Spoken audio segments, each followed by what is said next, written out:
Welcome friends, RBSC 12th संजीवनी series में आपका स्वागत है। आज हमने आपके लिए रेम्बो बुक के मोस्ट इम्पोर्टेंट क्वेश्चंस का चुनाव किया है। आइए कुछ क्वेश्चंस जो आपके बोर्ड एग्जाम के लिए मोस्ट हैं उन्हें देखते हैं और आप इन्हें जरूर याद करें। पहला क्वेश्चन हमने वाटर लेसन से लिया है।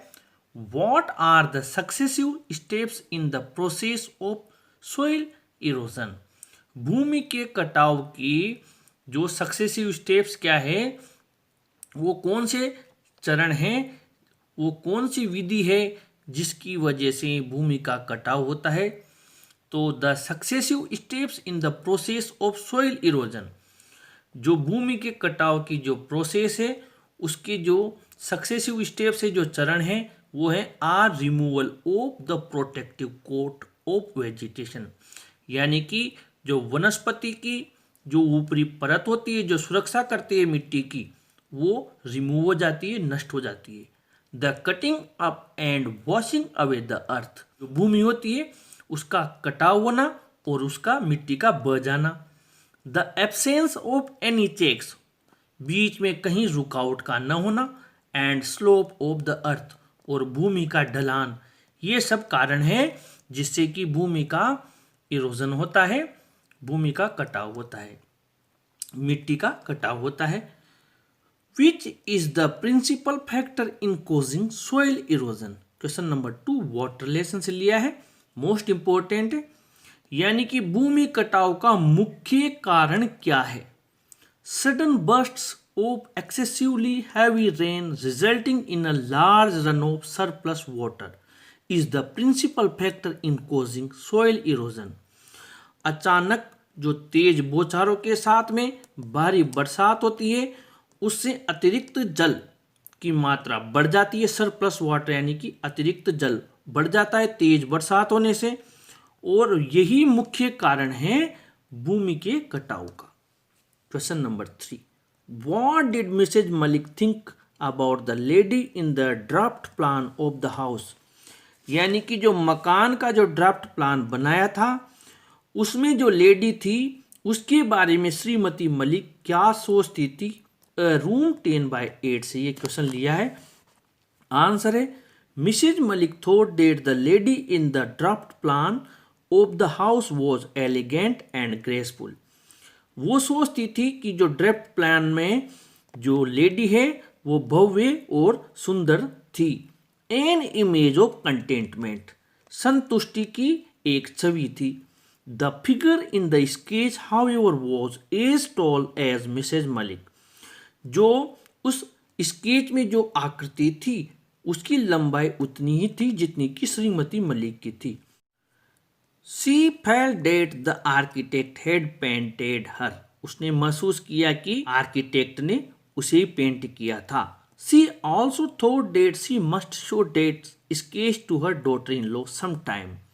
उसने ये भी सोचा किसी दिन वो इस स्केच को उसकी बहू को बताएगी। अगला क्वेश्चन है question number 4, when did Mrs Malik's doubt get strong that the lady या figure in draft plan was of her daughter in law? कब श्रीमती मलिक के डाउट को और ज़्यादा मजबूती मिली? ये देखने के बाद जो ड्राफ्ट प्लान था वो मकान का, उसमें जो वो लेडी थी या जो आकृति थी वो उसकी न होकर और उसकी डॉटर इन लॉ बहू की थी। ये हमने इसी चैप्टर से लिया है, रूम 10/8 से। इसी में प्लस क्वेश्चन है, in what manner was Mrs Malik's daughter in law similar to the figure in the sketch? किस तरीके से श्रीमती मलिक की बहू जो स्केच में जो आकृति थी उससे मिलती जुलती थी? आंसर है Mrs Malik's daughter in law was wearing a maroon coloured sari there the figure in the sketch had. श्रीमती मलिक की बहू ने भी वही मैरून कलर की साड़ी पहन रखी थी जो कि उस स्केच में जो आकृति थी उसने पहन रखी थी। Mrs Malik never liked maroon colour. Shrimati Malik ने मैरून कलर कभी पसंद नहीं किया। It was too loud for her taste. ये उसकी रुचि से बिल्कुल अलग था। In this way it was clear that the figure in the sketch was of Mrs Malik's daughter in law not her. इससे ये स्पष्ट हो जाता है कि जो स्केच में आकृति थी वो श्रीमती मलिक की बहू की थी, उसकी नहीं थी। क्वेश्चन नंबर 5, ये भी इसी से लिया है, अ रूम 10/8 से। When did Mrs Malik feel that the architect had mocked at her. श्रीमती मलिक को ये कब महसूस हुआ कि आर्किटेक्ट ने उसके साथ मजाक किया था। आंसर है, after reaching their new house Mrs Malik's daughter in law stood reclining against the marble pillar. घर पहुंचने के बाद श्रीमती मलिक की बहू सीधी गई और वहां जो मार्बल का जो पिलर था बरामदे में, उसके सहारे सटकर खड़ी हो गई ऑन द वेरेंडा, बरामदे में। Exactly the way the architect had painted the figure in the sketch. बिल्कुल उसी तरह जिस प्रकार की आर्किटेक्ट ने जो आकृति स्केच में बनाई थी, वो जैसे खड़ी थी बिल्कुल उसी तरीके से वो बरामदे में मार्बल पिलर के सहारे जाकर खड़ी हो गई। Then Mrs Malik felt that maybe the architect had mocked at her. तब श्रीमती मलिक को यह महसूस हुआ कि हो सकता है आर्किटेक्ट ने उसके साथ मजाक किया हो। Question number 6, Why does the narrator think that the dealer should get a part of the profit he had earned? ये हमने थर्ड थॉट्स चैप्टर से लिया है कि वर्णनकर्ता ऐसा क्यों सोचता है कि जो डीलर है उसे भी इस जो उसे प्रॉफिट हुआ है, जो उसने प्रॉफिट कमाया है, इसमें से कुछ हिस्सा उसे भी मिलना चाहिए, ऐसा वर्णनकर्ता क्यों सोचता है।